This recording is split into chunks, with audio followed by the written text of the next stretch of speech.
मथुरा के railway station पर तुम पांव के बल उतरो ना, कि सिर क्यों रख रहे हो? रामकृष्ण परमहंस जी ने कहा, जिस ब्रज की रज में मेरे ठाकुर ने अपना चरण रखा है, उस रज पर मैं सबसे पहले अपना शीश रखना चाहता हूँ। उस रज पर मैं सबसे पहले अपना शीश रखना चाहता हूँ। और एक अपन है कि अपन अगर ब्रज की रज में उतरे भी हैं तो अपने पाँव में जूता है, अपना पाँव में चप्पल है, अपन चप्पल पहनकर जूता पहनकर दौड़ रहे हैं, घूम रहे हैं, फिर रहे हैं। अरे जिस ब्रज की रज को स्वयं संत महात्मा जोगी सन्यासी और देवता भी जिसको तरस है, स्वयं भगवान कृष्ण तक ब्रज की रज को फांक रहे। क्यों फांक रहे? क्या कारण है? क्योंकि भगवान को मालूम है कि यहाँ ये इनको जो मिलना है, मोक्ष जो पाएंगे, ये मेरी रज चाहिए, चरण की। हमने उनसे कहा, भोपाल के वैष्णवों से अपन चले परिक्रमा करने, पर हमारा मन है कि तुम ये धर्मशाला में जो 56 भोग करोगे, 56 भोग का हम विरोध करते हैं, हमें ये नहीं चाहिए। हम तो चाहते हैं कि ठाकुर की शरणागति में हो तो हम चले। ठाकुर पुष्टि में तो यहाँ तक वर्णन है कि तुम्हारे घर के अगर ठाकुर जी भी ले जा रहे हो, जिस दिन ठाकुर जी कुंडवाड़ा रोक रहे हैं, उस दिन अपने ठाकुर जी को उनके साथ बिठा दो, पर बैठेंगे वही जहां तुम डरा रहे हो। राज बाबा की साक्षी में लोग पूछे, गोवर्धन नाथ जी का मंदिर कहाँ? अरे मंदिर की जरूरत कहाँ है? मंदिर की जरूरत ही क्या है? हर जगह पर वही सब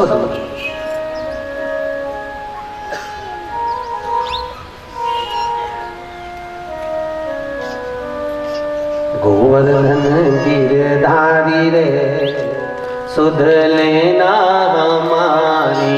गोवर्धन गिरधारी रे, सुध लेना हमारी। हे गोवर्धन गिरधारी रे, सुध लेना हमारी। गोवर्धन गिरधारी रे, सुध लेना हमारी। लेना हमारी, सुध लेना हमारी। लेना हमारी, सुध लेना हमारी। लेना हमारी, सुध लेना हमारी। लेना हमारी, सुध लेना हमारी। ओ शरण पड़े रे तिहारी रे, सुध लेना हमारी। ओ शरण पड़े तिहारी रे, सुध लेना हमारी। ओ गोवर्धन गिरधारी रे, सुध लेना हमारी। ओ गोवर्धन गिरधारी रे, सुध लेना हमारी। जय हो।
कमलिया हाथ लटकिया, कांधे कमलिया हाथ लटकिया, कांधे कमलिया हाथ लटकिया।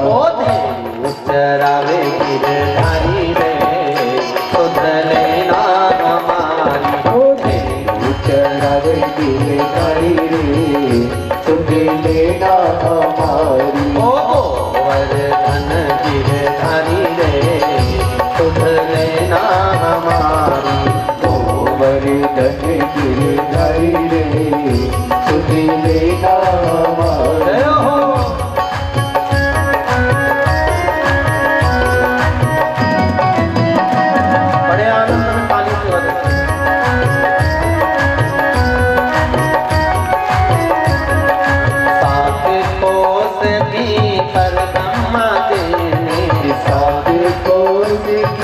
परिक्रमा देवी, सात कोस की परिक्रमा देवी, सात कोस की परिक्रमा देवी। आवे नर और नारी रे सुध लेना हमारी, आवे नर और नारी रे सुध लेना हमारी।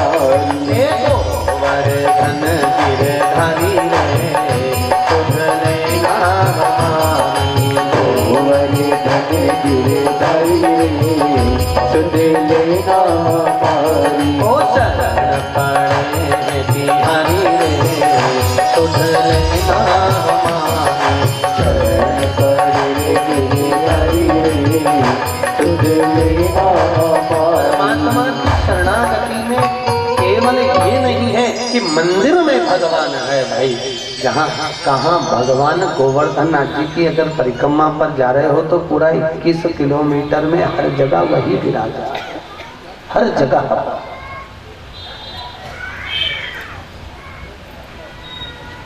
तुझ में राम मुझ में राम जित देखूं उत राम ही है, और सब यही प्रभु हर जगह पर जो समाया हुआ, हर जगह पर वही, सब में राम समाया है, जित देखो उत राम की ही माया। सब विश्वास रूपी शिव और श्रद्धा रूपी पार्वती विराजमान है। पार्वती जी ने भगवान शंकर के गले में मुंडों की माला देखी है और पार्वती माँ ने विनती करी है, प्रभु आपके गले में इतने सारे मुंडे हैं। भगवान कहते हैं सब तेरे हैं। क्या मैं इतने बार प्राणों को त्याग चुकी हूँ? पार्वती हाँ, तो इतने बार प्राणों को त्याग चुकी है, तू इतनी बार प्राणों को त्याग चुकी है। पार्वती कह रही है, प्रभु तो आप क्या अमर हो? भगवान शिव कहते हैं मैं अमर। क्या खाया क्या पिया, अमरता तो मिली कैसे? कैसे प्राप्त होगा अमर? क्या बहुत अच्छी शादी कर ली और लाखों रुपए खर्च कर लिया, इससे अमर तत्व नहीं मिलता, याद रखना। खूब बढ़िया शादी की सालगिरह मनाओ, उससे भी अमर तत्व नहीं मिलता। खूब लोगों को खवा दो, उससे भी अमर तत्व नहीं मिलता। व्यास जी महाराज की ये श्रीमद् भागवत वर्णन करती है अमर तत्व किसको कहा गया। कहे अपने जीवन में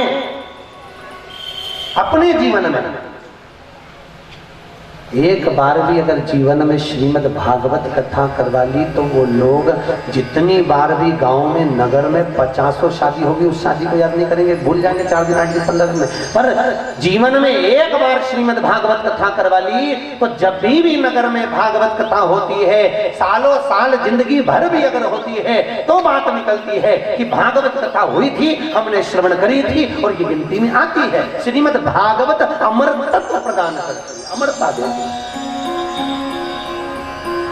अमरता। अब किस किस को अमरता मिली तो वर्णन किया गया, जिसने कराई, जिसने श्रवण करी और जितने लोग श्रवण करने आए इनके पूर्वजों को भी मिली, और जिसने कराई उसके पूर्वजों को मिली, और जिसने बाकी उसको भी प्राप्त हुई। और कहाँ तक वर्णन किया गया, जैसे सिंह धाड़ करता है, श्रीमद् भागवत के लिए वर्णन करते हैं वेदव्यास जी कि जैसे सिंह धाड़ करता है और शेर अगर जंगल में धाड़े और धाड़ता है तो जितने छोटे छोटे जीव रहते हैं वो भाग जाते हैं, छोटे छोटे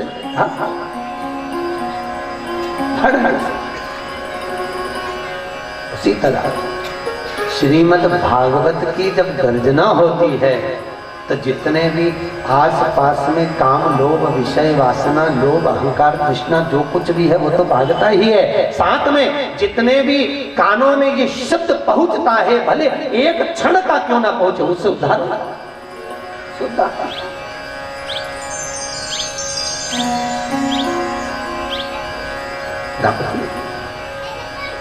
शंकर जी कह रहे मैं अमर हूं, अब अमर है आप तो प्रभु मुझको भी अमर कर दीजिए।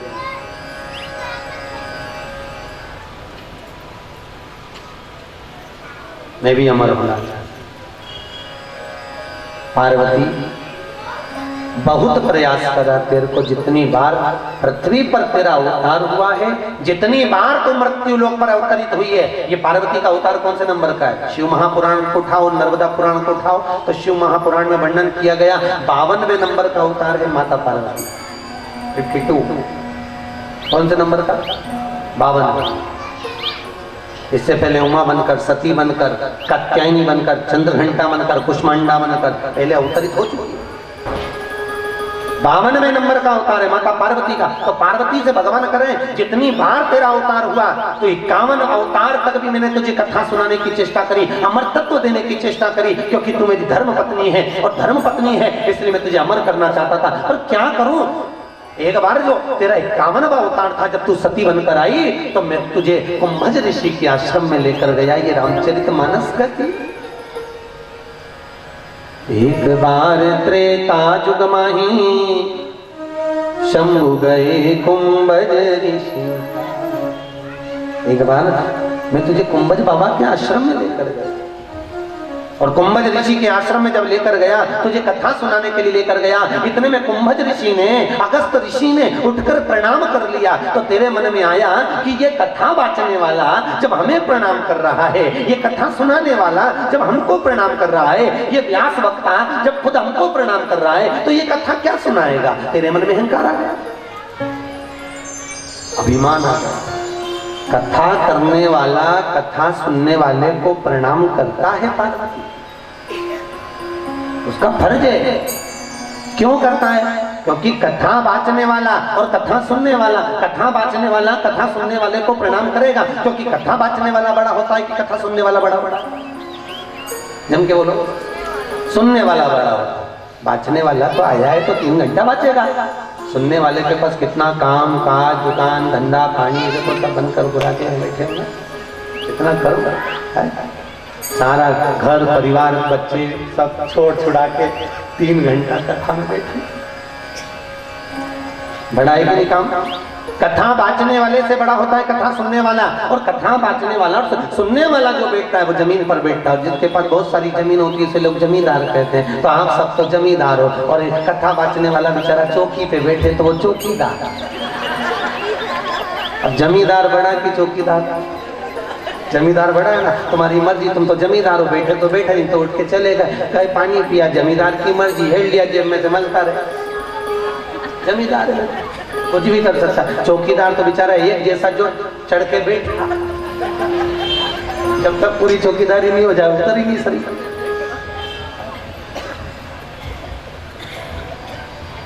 पूरी जमींदार पार्वती, मैंने हर अवतार में तुझको विनती करी थी परंतु तू नहीं मानी। कुंभज बाबा क्या तुझे लेकर गया? अगस्त ऋषि ने उठकर प्रणाम कर लिया। तेरे मन में आ गया कि ये कथा वाचने वाला प्रणाम कर रहा है तो कथा क्या सुनाएगा? बस इतना तेरे मन में अभिमान आया और तेरी कथा रह गई। अभिमान जहां आ गया, अहंकार में 3 गए, धन, वैभव और वंश। ना मानो तो देख लो रावण, कौरव और कंस, ये तीनों अहंकार में चले गए। अभिमान आया कि प्रभु गया, परमात्मा गया। देखो अभिमान तो राधा जी को भी आ सकता था, आया क्या? किस समय? जिस समय भगवान कृष्ण का पेट दर्द हो रहा है और नारद जी पूछ रहे हैं प्रभु आपका पेट दुख रहा है, जो दुनिया का पेट दुखाने वाला है उसका पेट दुख है, आपका पेट क्यों? भगवान कह रहे हैं नारद जो मुझे ज्यादा चाहता है उसके चरण की रज ला दे, अभी जाता हूँ। रुक्मणी जी के पास गए, तुम दे दो, सतभामा जामवंती कालंदी कोई नहीं देती, हम हमारे पति को हमारे पाँव की रज खिलाए। जाओ। नारद जी सीधे ब्रज पहुंच गए। नारद जी ब्रज में पहुंचे, नारद जी ने तुरंत आवाज लगाई और रोते हुए तुरंत पहुंचे। राधा जी ने देख लिया, राधा बोली स्वामी, ए नारद जी, स्वामी आज रो क्यों रहे हो प्रभु, क्यों आपकी आंखों में आंसू क्यों हैं? नारद जी ने कहा भगवान का पेट दुख रहा है, इतना तेज पेट में दर्द हो रहा है, जो भगवान को ज्यादा चाहता हो उसके चरण की रज चाहिए। राधा जी ने कहा लो मेरे चरण की रज ले जाओ, जल्दी लो। नारद जी ने अपना पिछोड़ा बिछाया, उसमें चरण की रज, राधा जी के चरण की रज ली, तो राधा जी ने पोटली को खींच लिया, वापिस रख लिया, वापिस रखा। क्या हुआ राधा? भगवान का पेट दुख रहा है, जैसे रुक्मणी सतभामा ने रज में दी, क्या तुम भी नहीं दोगी? राधा कहती है मैं दे तो दूंगी नारद, पर हो सकता है इस ब्रज 84 कोस में जितनी मैं ठाकुर को चाहती हूँ, मेरे से ज्यादा चाहने वाली भी गोपियां इसी ब्रज में रहती है, मुझसे ज्यादा चाहने वाली गोपियां इसी ब्रज में रहती हैं, इसलिए मैं उनको बुलाती हूँ, तू उनके भी चरण की रज ले जा, क्योंकि हो सकता है कि मेरी दवाई काम नहीं करे और इनके चरण की दवाई काम कर जाए। भाई किसी से इलाज कराओ तो वो टेबलेट बदलता रहता है, कोई से तो लॉक करेगा, बस वही बना। रुको जा नारद। नारद जी ने कहा इतनी सारी गोपियों को बुलाओगी कैसे, जो भगवान को चाहने वाली वो आएगी कैसे? अरे नारद तुझे क्या बताऊं, मेरा ठाकुर जब यहाँ से गया था तो बंसी मेरे हाथ में देकर गया था। क्या देकर गया? बंसी। राधा जी ने बंसी कहाँ छुपाई थी? ब्रज की रज में, तो ब्रज की रज में छुपाई थी बंसी, इसलिए ब्रज की रज ने राधा जी की छुपाई हुई कृष्ण की उस बंसी में से रस ले लिया था राधा। क्या रस लिया? राधा। इसलिए आज भी मथुरा के रेलवे स्टेशन पे उतरो या ब्रज की कोई सी भी रज में तुम्हारा पांव पड़ा, तुम कितने भी भगवती जीव हो, चाहे किसी भी देवता को मानते हो, पर जैसे ही ब्रज की रज में तुम्हारा पांव पड़ेगा, एक ना एक बार तुम्हारे मुख से राधा जरूर निकलेगा, क्योंकि रज ने बंसी से राधा नाम को ले लिया, उस रस को ले लिया। तो राधा जी ने कहा रुको, और तुरंत ब्रज की रज में से बंसी को निकाला और निकाल कर राधा जी ने जो बजाया, बजाते ही बस बंसी बजी है, गोपियां खुद भूल गई और दौड़ कर आ गई। इतनी, अरे चलो अपना प्रीतम आया है, ठाकुर आया है, मेरा कन्हैया आया है, सब भाग भाग कर आ गई, सारी की सारी। इतनी राधा बंसी तूने बजाई है? राधा कहती हाँ बंसी मैंने बजाई है। राधा तूने हमारे साथ छल करा है। राधा कहती है भले इसको छल कहूंगी, पर ये मेरे प्रीतम के लिए है, मेरे स्वामी का पेट दुख रहा है, जो भगवान को ज्यादा चाहता है उसके चरण की रज चाहिए। तो गोपियों ने कहा राधा तू तेरे चरण की रज दे देती ना? राधा कहती मैं तो दे देती, पर हो सकता है कि मुझसे ज्यादा भी इस ब्रज में और भी ठाकुर को चाहने वाली हो, इसलिए अपने चरण की रज दो। नारद जी के पिछोड़े में पोटली बांधी, इतनी रज नारद जी के सिर पे धर दी। जैसी सिर पे धरी तो नारद तो डोले। ब्रज की रज में ऐसा कुछ नशा है कि सिर पे चढ़ती है तो डोलता है जी। तुम देखना वहां पर अगर 80 साल की बुढ़िया भी ब्रज में पहुंच जाए ना, तो बहू तो साज और श्रृंगार में रह जाए, बुढ़िया सीधे दर्शन में पहुंच जाए। अगर 80 साल की बुढ़िया, कभी तुम ब्रज 84 कोस की यात्रा में जाओ, कभी ब्रज की यात्रा में जाओ, तो 80 साल की बूढ़ी माँ, 70-80 साल की बूढ़ी माँ तो दर्शन के लिए बिहारी जी के मंदिर में भाग जाएगी, तुरंत ठाकुर जी के दर्शन के लिए गोवर्धन जी के मंगला का दर्शन सुबह 6:30 पे 7 बजे पहुंच जाएगी। और जो घर की बहू है वो सोचे बस चलती हूँ, बस आ रही हूँ, 5 मिनट में आ रही हूँ, 10 मिनट में आ रही हूँ, और बहू साज श्रृंगार में रह जाए, इतनी देर में तो माँ दर्शन करके भी, इतनी देर में ये ब्रज की रज की बस डोल रहे। नारद जी लेके पहुंच गए द्वारका। रुक्मणी जी पूछ रही क्या ले आया? कि वही क्या वही कि वही क्या वही कि बस भगवान के पेट की दवाई। किसने दे दी? कि ब्रज की गोपियों ने। नारद तुम रज ये डोल क्यों रहा है? बस ये सिर पे चढ़ती है ना डोलती है, तो रुक्मणी जी के मेरे सिर पे रख के बता। नारद जी ने उठा के ऊके रख दी, तो रुक्मणी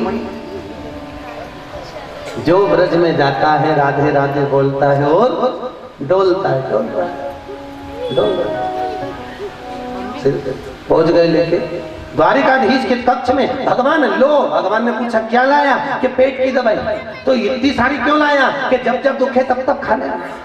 पूरा ही पत्ता खरीद लाया, पूरा पास्टर बॉक्स पूरा साथ में ही है भैया, जब दुखे जब खा रख लेते हो पास। भगवान ने जो एक मुष्टि पाई पेट कर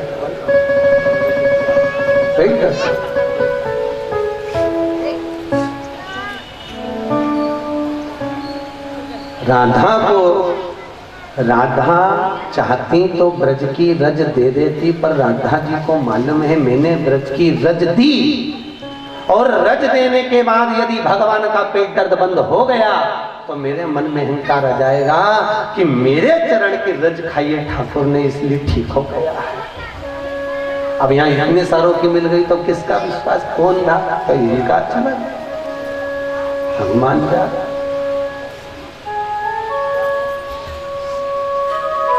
अरे पार्वती तुझे अभिमान बहुत, इसलिए तू कथा नहीं सुन सकती। जिस समय अभिमान का त्याग कर कर कथा के पंडाल में पहुंचेगी, जिस समय अभिमान को छोड़कर तू कथा रस में पहुंचेगी, जिस समय अभिमान को छोड़कर तू शरणागति में जाएगी, भागवत रस अमरतत्व तुझे प्राप्त हो जाएगा। पार्वती ने कहा ठीक है, अब की बार कथा को पूरी सुनूंगी। भगवान तो जानते थे इतनी बार नहीं सुन पाई, तब की कई सुनेगी। कई के मन में ऐसा रहता है की बार होगी तुम पूरी सुनोगी, पक्का है बिल्कुल एकदम तैयारी करके बैठी कि अब की बार तो चाहे कहीं भी हो जाए पर अपन तो कथा में जाएंगे, चाहे कुछ भी हो जाए, कुछ। बस इतनी देर में तो फिर मायका से खबर आ गई है कई काम अड़ गया है तो पधारा। अभिमान रखकर भगवान नहीं मिल सकता। आज भगवान विश्वास रूपी शिव करें, पार्वती कथा को श्रवण करना है। पार्वती ये त्रिशूल लेकर जा, पूरे कैलाश पर घूम करा, जितने जीव जंतु हैं सबको भगा करा। पार्वती ने सबको भगाया, आए चरणागम बिंद में बैठ गए। प्रभु जी सुनाई ये कथा। भगवान शंकर ने ताली का 3 नाद करा, 3 बार ताली बजाई, काम लोभ और विषय इन 3 को भगा दिया। कथा श्रवण कर लो। कथा में 3 चीजों को भगा कर देखो, एक काम को, एक लोभ को और एक विषय। जैसे व्यासपीठ के 4 पाए होते हैं, धर्म अर्थ काम और मोक्ष। व्यासपीठ के 4 पाए धर्म अर्थ काम और मोक्ष, ये 4 पाए व्यासपीठ के इसलिए होते हैं क्योंकि इस पर बैठ कर जो कथा बांची जाती है तो मोक्ष अंतिम में प्रदान करती ही है, मोक्ष देती ही है। पार्वती कथा 2 तरह से होती है, तो कौन सी कथा सुनेगी? पार्वती जी ने कहा 2 तरह की कथा कैसी? पार्वती एक कथा वो जिसमें वक्ता कहे और श्रोता कानों से सुनता जाए और आंखों से देखता जाए, और दूसरी कथा वो जिसमें वक्ता कहे और श्रोता हुंकारा भरते चले जाए। पार्वती तू कौन सी कथा सुनेगी? पार्वती जी ने कहा प्रभु इतने समय से तुम्हारे मुंह से कथा सुन रही हूँ और तुम्हारा मुख देख रही हूँ, परंतु मुझे कोई फायदा नहीं हुआ, इसलिए मैं आपकी हुंकारा भर दूंगी। भगवान ने कहा फिर गई कथा, हुंकारा भर। पार्वती जी बैठी हैं, भगवान शंकर कथा कहे। जैसे ही भगवान शिव ने ताली का नाद करा, कोटर में एक तोते का बच्चा तोता बैठा हुआ था। वो तोती गर्व से थी और ताली का नाद सुनते ही भागी। जैसे तोती भागी, तोती का जो अंडा था वो कोटर में गिर गया। तोती का अंडा कोटर में। कथा प्रारंभ। पार्वती मैया ने शिव जी के मुख से प्रथम स्कंद सुना, पार्वती जी कहे। 2 स्कंद कहा, पार्वती जी कहे धीरे धीरे 7वें स्कंद पर पहुंच गए। 8वें स्कंद में वामन चरित्र सुना, पार्वती जी कहीं हूँ। 9वां स्कंद सुना, रामचरित्र सुना, पार्वती जी कहीं हूँ। और 10वें स्कंद में जैसे ही पहुंचे केवल 5 अध्याय ही निकले थे। 90 अध्याय में से केवल 5 ही निकले और 5 अध्याय निकले और पार्वती जी के नैनों में क्या हो गया?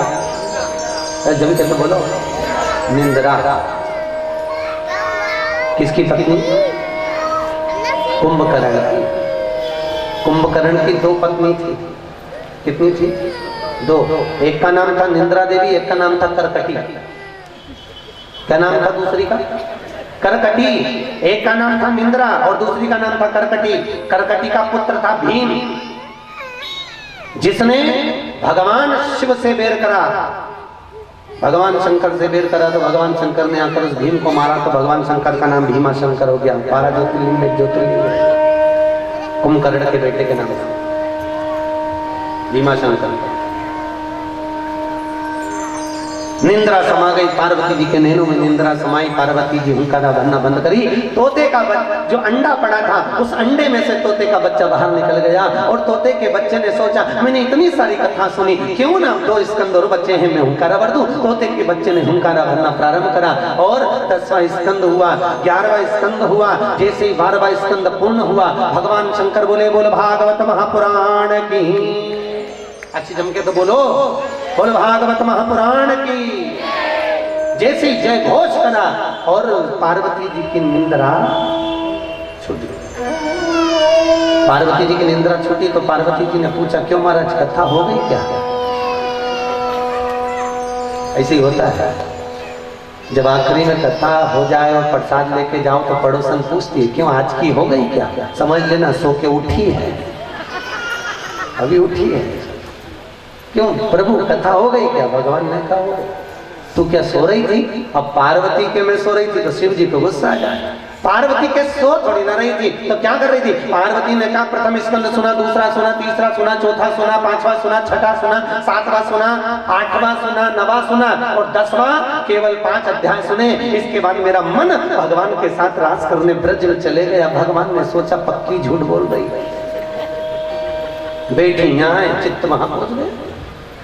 मेरा मन ब्रज में चले गया और मैं भगवान के साथ में रास रचाने लगी। भगवान ने कहा अगर तू कथा में हुंकारा नहीं भर रही थी, हुंकारा किसने भरा? भगवान शंकर का ध्यान गया कोटर में जहां पर तोते का बच्चा बैठा था। तोते के बच्चे को देखा, शिव जी को क्रोध आया। भगवान शंकर त्रिशूल लेकर भागे, तोते का बच्चा भागा आगे, शंकर भगवान पीछे। भागता हुआ तोते का बच्चा सीधे व्यास जी महाराज के आश्रम में पहुंच गया, जहां पर व्यास जी महाराज की धर्मपत्नी जिसका नाम था बटुका।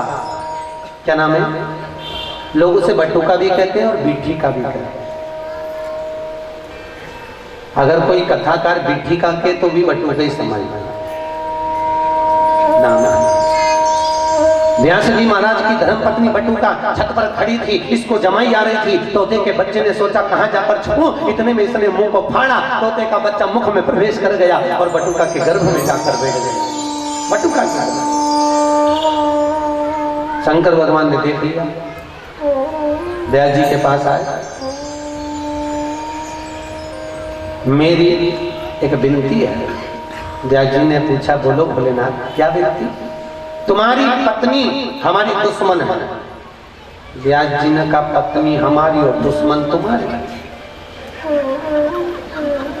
ये कथा की रीति है।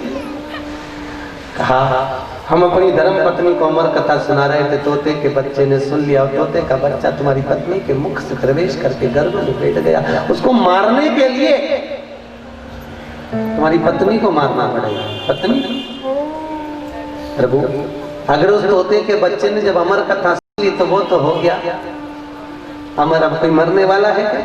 हाँ ये बात तो सत्य। शंकर जी कहने लगे हमें हमारी पार्वती याद कर रही, हम जा रहे हैं। जब व्यक्ति उलझता है ना तो घर की याद आ जाती है, घर जा। अब गए भोलेनाथ जी, व्यास जी महाराज की पत्नी के गर्भ है। नारी का जो गर्भ होता है 6 महीने का, 9 महीने का, 10 महीने का, 11 महीने का, 12 महीने का, पर व्यास जी महाराज की धर्म पत्नी का जो गर्भ था पूरे 6 वर्ष का गर्भ था। कितने वर्ष का? 6 वर्ष का। अब 6 वर्ष का गर्भ तो व्यास जी के मन में लगा, ये कौन आके। और व्यास जी महाराज अपने शिष्यों को पढ़ाए 2 दूनी 4, उससे पहले गर्भ में जो बच्चा वो पहले बोल दे, शिष्य तो बाद में बोल, व्यास जी बाद में बोल। इतना ज्ञानवान आखिर ये है कौन? व्यास जी ने अपनी धर्म पत्नी के गर्भ की स्तुति करी। यम प्रवचतनम भनुपेतम पेत कृत्यम द्विपायनो अजुवयम कृष्णाय श्री कृष्णाय शरणागतम्। व्यास जी महाराज अपने धर्म पत्नी के गर्भ की स्तुति कर रहे हैं। मेरी पत्नी के गर्भ में कौन देवता कौन राक्षस के राजा है, वो गर्भ से प्रकट हो।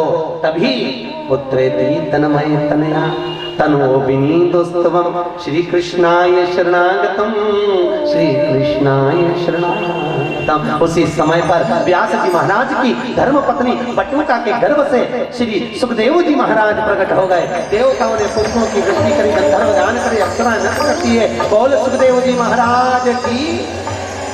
सुखदेव बाबा प्रकट हो गए 5 वर्ष की अवस्था धारण कर 5 वर्ष।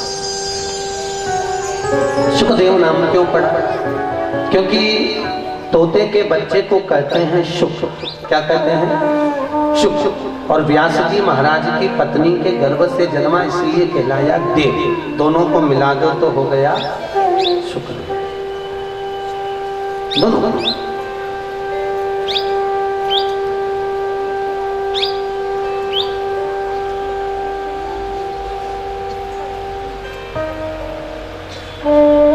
पुष्टि मार्ग में ठाकुर जी का स्वरूप अगर श्रीनाथ जी का देखा जाए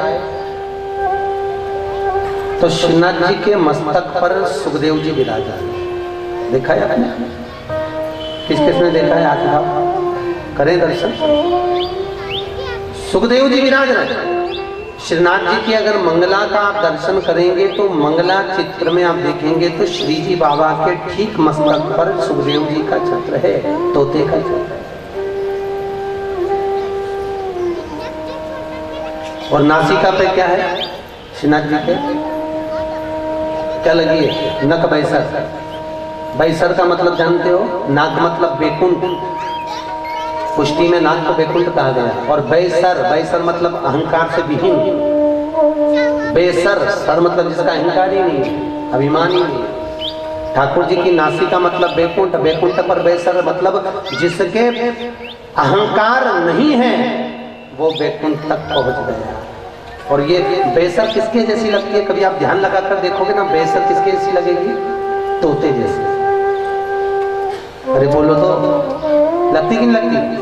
कभी ठाकुर जी के, श्री जी बाबा के या ठाकुर जी की नक बेसर देखोगे तो तोते की तरह लगती है, सुखदेव जी की तरह लगती है। तो हमारे शास्त्रों में वर्णन किया गया कि ठाकुर जी के नासिका पर ये नक बेसर, ये तोता क्यों है? तो हमारे शास्त्र वर्णन करते हैं कि ये नक बेसर ठाकुर जी के नासिका पर है, ये अधरा अमृत की ओर लटक रही है। उसकी पूंछ कहाँ है? अधरा अमृत। ये ठाकुर जी के अधरा अमृत को लेती है, ऊपर तक पहुंचाती है और ठाकुर जी के चरणारविंद से धारण कर कर ऊपर जो सुखदेव बैठा है उसको देती है। और वो सुखदेव जी ने उसका वाचन किया है, इसलिए श्रीमद् भागवत को कहा ये वो फल है जो सुखदेव जी ने झूठा किया है। एक बार याद रखना, एक जाम लो, फल। आजकल बी बहुत आ रही है, जाम बहुत आ रहा है। जामफल बहुत आ रहा है। एक जामफल डाली से टूटा हुआ है, एक जामफल कच्चा है गिरकर उठाया है, एक जामफल जिसको तोते ने खाया है। सबसे ज्यादा मीठा कौन सा हुआ है? तोते ने जिसको खाया उसको खाकर देखना, स्वाद लगेगा। उसी तरह हमारे शास्त्र कहते हैं जिस फल को स्वयं सुखदेव जी ने पाया और सुखदेव जी ने खाने के बाद जब इसको झूठा कर दिया है, उनके मुखाग्रविंद से जो निकल गया इतना मीठा हो गया, इतना मीठा हो गया कि हजारों बार भी अगर श्रीमद् भागवत सुनोगे तो ऐसा लगेगा जैसे नई है, नूतनता लगेगी, मिठास लगेगी, क्योंकि भागवत सुखदेव जी महाराज के मुखाग्रविंद से निकली। रस तत्व को लिया है भगवान के अंदर से। रस तत्व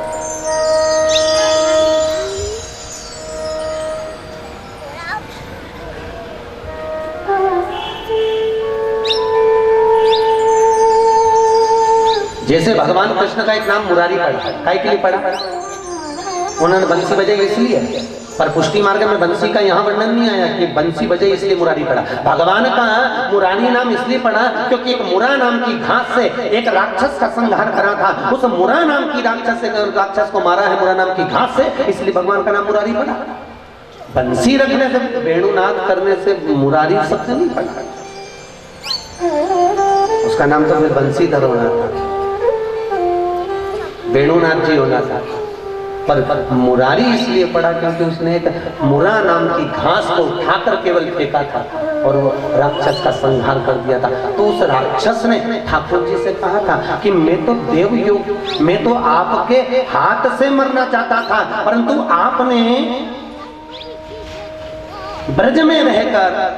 आपने ब्रज में रहकर सारे जीवों का उद्धार तो अपने हाथ से कर और मुझे इस घास से मारा है, इसलिए हे कृष्ण मैं आपके हाथ से मरना चाहता था, इसलिए मैं भी मरते मरते श्राप देता हूँ कि आपका पूरा यादव वंश भी अगर मरेगा तो घास से ही मरेगा। कैसे मरा? अरे बोलो तो, कैसे मरा? घास से मरा।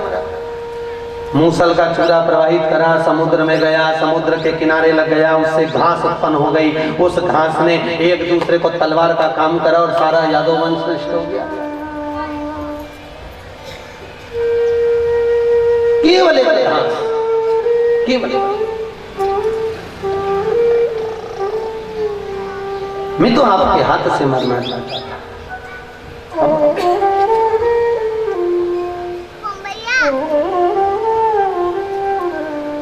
5 वर्ष की अवस्था धारण करी है, बड़ा सुंदर स्वरूप।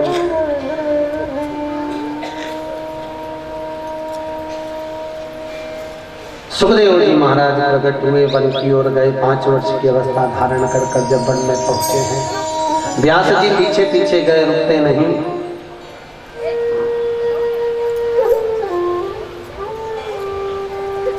वापिस लौट कर आया, नारद जी ब्रह्मदेव के पास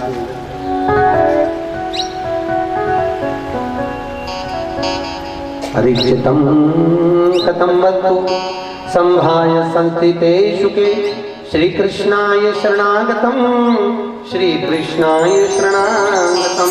है तुरंत नारद जी ने ब्रह्मदेव के पास जाकर कहा, पिताजी मेरे मन में का संशय है। पिताजी ने पूछा क्या संशय? मेरे मन का संशय ये है कि 3 तरह से मरा हुआ व्यक्ति कभी स्वर्ग नहीं जाता। पहले नंबर का पानी में डूबकर मरा हुआ, दूसरे नंबर का स्त्री के हाथ से मरा हुआ, और तीसरा सर्प के डसे से मरा हुआ। कितनी तरह का? जम के बोलो। 3 तरह का। नारद जी ब्रह्मदेव से कह रहे हैं, पिताजी मेरे मन का संशय है कि 3 तरह से मरा हुआ व्यक्ति कभी स्वर्ग नहीं जाता, कभी वैकुंठ नहीं जाता, कभी परमधाम नहीं जाता। पहला, पानी में डूब कर मरा हुआ, कोई पानी में डूब कर मर गया तो स्वर्ग नहीं जाएगा। दूसरा, कोई स्त्री के हाथ से मर गया, कोई नारी ने किसी को मार दिया तो वो स्वर्ग नहीं जाएगा। और तीसरा, जिसको सर्प ने डस लिया वो मर गया तो वैकुंठ नहीं जाएगा। 3 तरह से मरे हुए व्यक्ति का मोक्ष नहीं होता।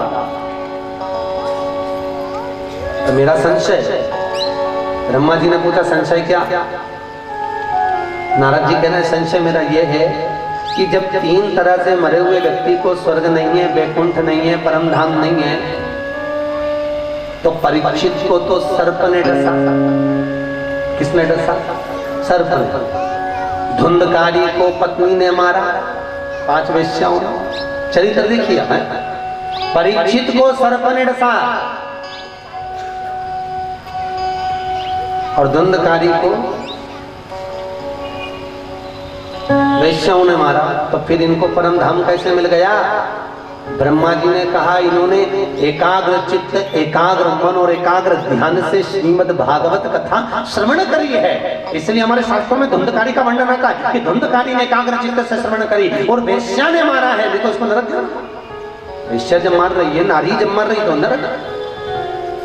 देखो परीक्षित वैकुंठ चले गया, सर्प ने डसा तो इनको वैकुंठ। एकाग्र चित्त से श्रीमद् भागवत। क्या भागवत इतनी रसवान है? मैं भी श्रवण करना चाहता हूँ। तो नारद जी तुम कथा सुनना चाहते हो वहाँ, आज ही सुनना चाहते हो वहाँ, अभी सुनना चाहते हो वहाँ, तो एक काम करो, आज ही सुनना है तो फिर तो सीहोर चले जाओ। सीहोर कहाँ जाऊंगे? कुइया गार्डन चले। आज ही चालू हुई है, भावसार परिवार करवा रहा है, प्रेम से कथा जाकर सुनो। अब नारद जी कथा में आए और बैठ गए, तुम्हें कैसे मालूम पड़ेगा कि नारद जी आ गया? तो नारद जी को पहचानने का सबसे अच्छा तरीका है कि नारद जी को श्राप लगा था कि तू एक जगह पे नहीं बैठ सकता, जो बार बार जाए न फिर आए न फिर जाए न फिर आए, समझ लेना। पहचान नारद है, समझ। नारद जी महाराज चले, सारी पृथ्वी पर भ्रमण करते करते नारद जी महाराज पहुंच गए सीधे यमुना जी के तट पर। और नारद जी ने क्या देखा कि एक सुंदर तरुणी युवा स्त्री बैठी है और उनकी गोदी में तो व्रत लेते हुए तो बोले, पूछा चल कौन?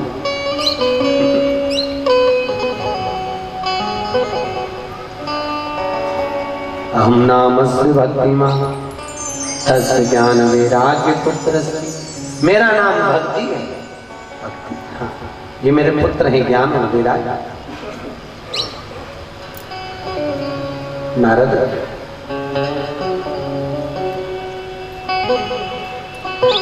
जब से मैं सारे तीर्थों में घूमी, ये मेरे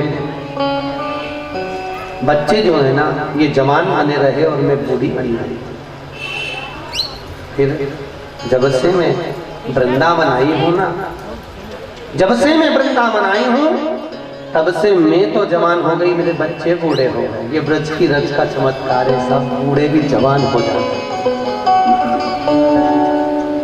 और वास्तवता है सब, हम लोग 2 साल से गिरिराज जी की परिक्रमा कर रहे हैं। हर परिक्रमा में देखते हैं जो बूढ़े बूढ़े हैं ना, 60 से ऊपर वाले भी, 70-80 वाले भी, 40-50 वाले भी, जिनके घुटने तक में तकलीफ, परंतु वो परिक्रमा ऐसी लगाते, नाचते कूदते झूमते गाते कि मालूम ही नहीं पड़ता कि कभी किस किलोमीटर हो जाता है, कब हो ब्रज में जवान। इसलिए हमारा निवेदन आप सबसे भी रहता है, हम तो हर जगह कहते हैं कि सारे 60 से ऊपर वालों को इकट्ठा करो, बस में भरो। कहाँ छोड़िया? वृंदावन छोड़िया और ब्रज में छोड़िया। जब जवान हो जाए वापिस ब्रज में छोड़।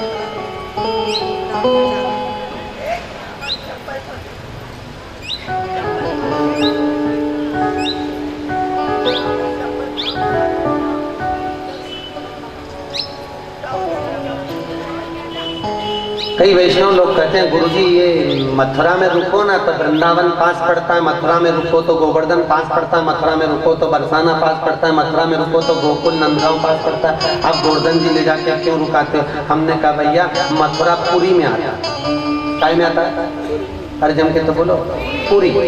जैसे जगन्नाथ पुरी, द्वारका पुरी, मथुरा पुरी, जनकपुरी, ये जो पुरियां हैं हमारे वेदों में, हमारे शास्त्रों में इसका प्रमाण है कि पुरी में भूले से भी अगर कोई मर जाता है तो उसको वैकुंठ नहीं मिलता है। क्यों नहीं मिलता? अगर उसने पुरी गया है और कभी जिंदगी में एक बार भी श्रीनाथ जी का दर्शन करा है और फिर पुरी में अगर प्राण त्यागे है तो वैकुंठ मिल जाएगा। परंतु उसने अगर पुरी में श्रीनाथ जी का दर्शन ही नहीं करा कभी जिंदगी में, कभी श्रीनाथ जी की चौखट ही नहीं गया, दर्शन ही नहीं करा और पुरी में प्राण त्याग दिया तो उसको वैकुंठ नहीं मिलता। ये शास्त्रों में प्रमाण। यही प्रश्न हमने बाबा को भी रखा था कि पुरी से मोक्ष क्यों नहीं, कारण क्या है? पुरी मोक्ष। तो जहां राज्य रहा है वहां थोड़ा छल भी रहा है। पुरी से मोक्ष क्यों नहीं, वो भी प्रमाण है।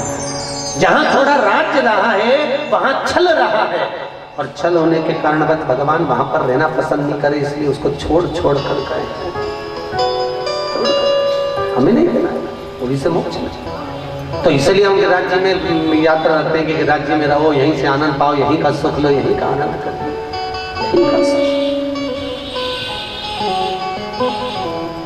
वृंदावन जाओ, युवान हो जाओ तो ब्रज में सुना भक्ति के मुख से नारद जी ने यमुना जी का हाथ में जल लिया। यमुना,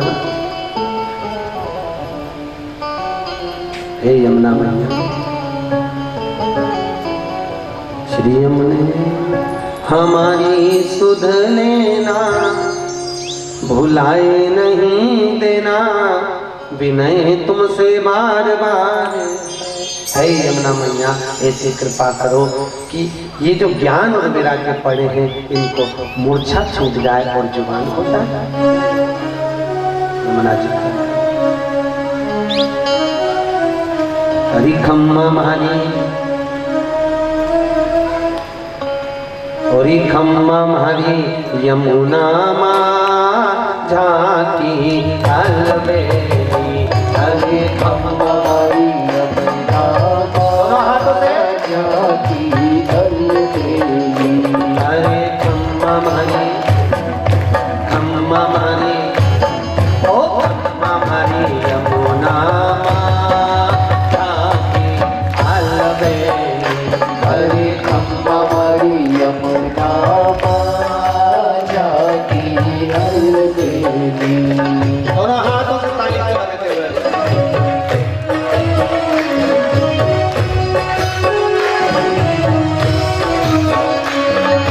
लहंगा में चोली चुनर बिराजे। लहंगा में चोली चुनर बिराजे। लहंगा में चोली चुनर बिराजे।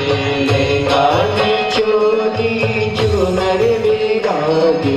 चुनर माँ सोनारी कोर ठाकी अलबेली। अरे चुनर सोनारी कोर ठाकी अलबेली। अरे खम्मा मारी ओ खम्मा मारी यमुना माँ झांकी अलबेली। अरे खम्मा मारी यमुना माँ झांकी अलबेली। दोनों हाथों से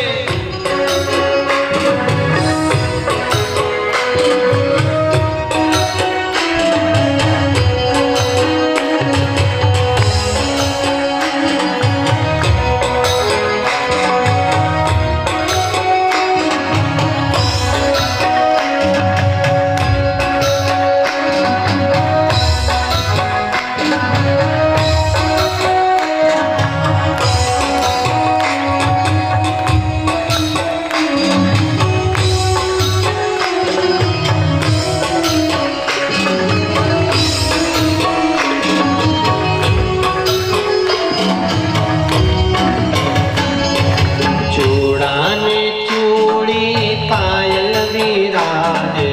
चूड़ाने चूड़ी पायल विराजे। चूड़ाने चूड़ी पायल विराजे। चूड़ाने चूड़ी पायल विराजे। गाय झांकी अलबेली। अरे खम्मा मारी यमुना माँ झांकी अलबेली। हरे खम्मा मारी यमुना माँ झांकी अलबेली। दोनों हाथों से ताली सेवा देते हुए मेरे वाले मंत्री को करो।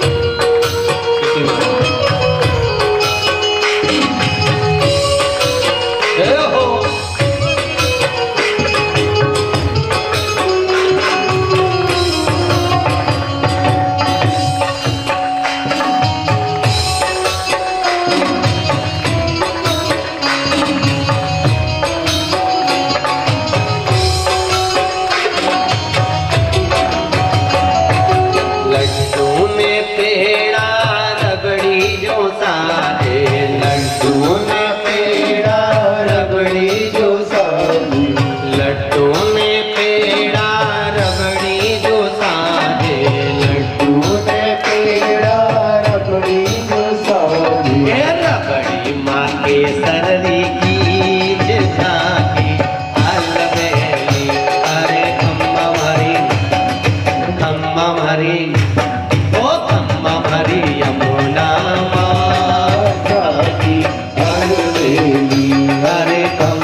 हरे खम्मा हरे यमुना घाटी अलबेली हरे खम्मा हरे यमुना घाटी अलबेली हरे खम्मा हरे यमुना घाटी अलबेली बोल श्याम सुंदर श्री यमुने महारानी की जय जय श्री। क्या लादे लड्डू? अरे जम के बोलो राधे जय जय श्री। ऐसे नहीं, ऐसे करोगे किसी बस के आगे ऐसा कर दोगे तो बस रुक जाएगी। भगवान को कह दोगे राधे राधे ऐसा तो वो कहेगा इसको जरूरत ही नहीं मारी, वो भी रुक जाएगा। ऐसे बोलो पुकारोगे तो आएगा जय जय श्री राधे।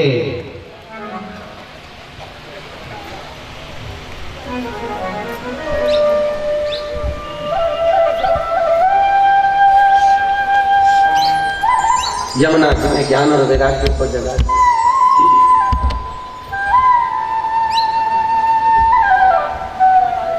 यमुना क्या है? पुष्टि मार्ग में भक्ति।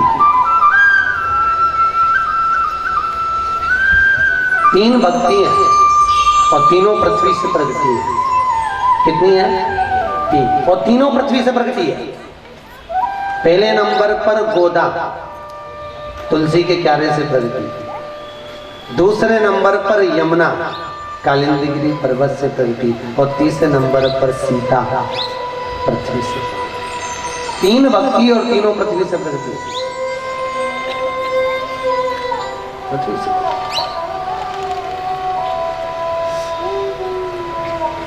अच्छा। यमुना जी ने ज्ञान और वैराग्य को जगाया। भक्ति मैया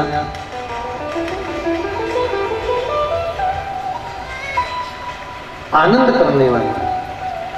चले नारद जी यहाँ से जाते हैं, बीच में सनकादिक ऋषि मिले, उनको प्रणाम करा, मुझे कथा सुनना है। सनत कुमारों ने कहा चलो। गंगा जी के पावन तट पर सुंदर व्यासपीठ का निर्माण करवाया।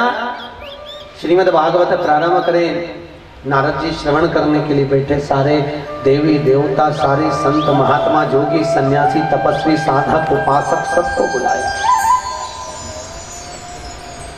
सब कथा को श्रवण करने के लिए बता सब आए।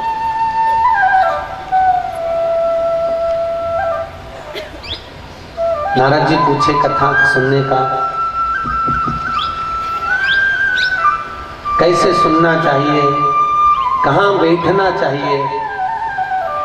कथा सुनने का प्रमाण दिया कि एक फल का सेवन करो, श्रीमद् भागवत कथा जरूर सुनो।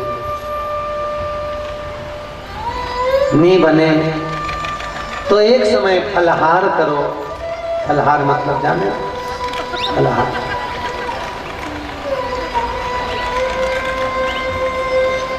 एक समय फलहार करके फरियाल कर लो, पर भागवत जरूर। इतने में काम नहीं चले तो एक समय फरियाल करो, दूसरे समय भोजन करो, पर भागवत जरूर सुनो। इतने में काम भी नहीं चले तो दोनों समय भोजन कर लो, पर भागवत जरूर सुनो। इतने में भी काम नहीं चले तो टिफिन लेके कथा में चलो, पर कथा कुछ भी करो। वही वाली बात है, पुष्टि माँ वल्लभ कुल की एकादशी करो, भले बकरी जैसे खूब चरो, पर एकादशी जरूर करो। वो इतना सारा मूंगफली का दाना सेक सेक के डाल लो, फ्रिज पे, कूलर पे, वॉशिंग मशीन पे, जहां से निकलो वहीं चरो, पर एकादशी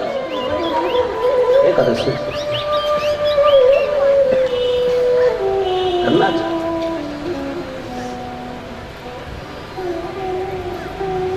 शास्त्र कहे एकादशी की मृत्यु दीजे, द्वादशी को दाग, और वृंदावन की लकड़ी दीजे दीजे दोनों हाथ। एकादशी द्वादशी को दाग जरूर करना चाहिए। एकादशी करते हो? कितने लोग करते? जरा हाथ उठाओ।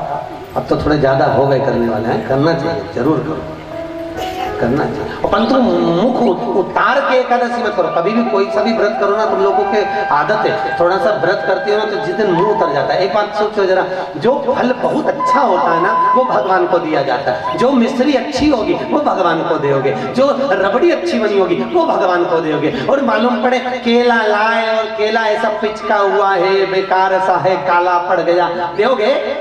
नहीं दोगे ना। अब तुम कोई पपीता लाए, बेकार हो गया, सड़ गया, गल गया, मुरझा गया, दोगे? कोई फूल ताजा है, माला अच्छी ताजी दिख रही है तो भगवान को दोगे, और माला की पत्ती मुरझा गई तो तुम बनाओगे कुंजन वाला? नहीं बनाओगे। उसी तरह शास्त्र कहता है कि जिस दिन तुम्हारी एकादशी का व्रत हो उस दिन अच्छे प्रसन्न दिखिए, अच्छे दिखिए। ऐसा नहीं कि एकादशी का व्रत और इतना सा मुंह उतार के बैठे और पति रोटी खाने आया, भोजन करने आया, उसने कहा चल भोजन कर ले। नहीं, आज हमारी तो एकादशी तो तू आज खाएगी नहीं। बेचारा गया बाजार जाके तुम्हारे लिए कई केला सेब लेके आया, फिर दिया, और उसको तो मालूम ही नहीं था कि पहले से चर भर के बैठे।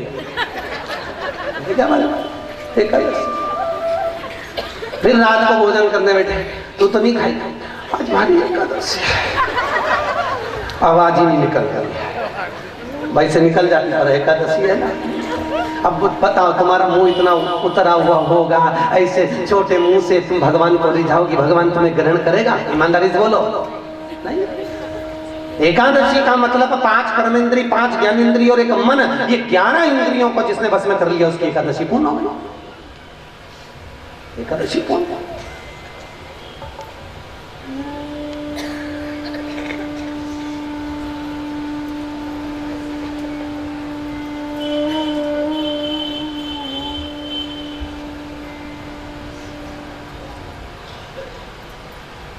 सबसे पहली, कल का एक प्रश्न है, उत्तर देना है। भावसार परिवार से तुम्हें पुरस्कार दिलवाऊंगा, पक्का है, ठीक है? बाहर तो हम प्रश्न मंच करते ही हैं, परंतु यहाँ पर भी हमारा एक प्रश्न है। सबसे पहली एकादशी किसने करी? ठीक है, उत्तर ढूंढ के लाओगे तो पुरस्कार मिलेगा। सबसे पहली एकादशी किसने करी? और बहुत अच्छा नाम है, भागवत में निरंतर सुनते हो, निरंतर हर बार कथा में बात चलता है, हर बार जिसने तो आपको कल बताना है, कल बताओगे पुरस्कार मिलेगा। है कमल भैया, थोड़ा पुरस्कार ला के धरी नहीं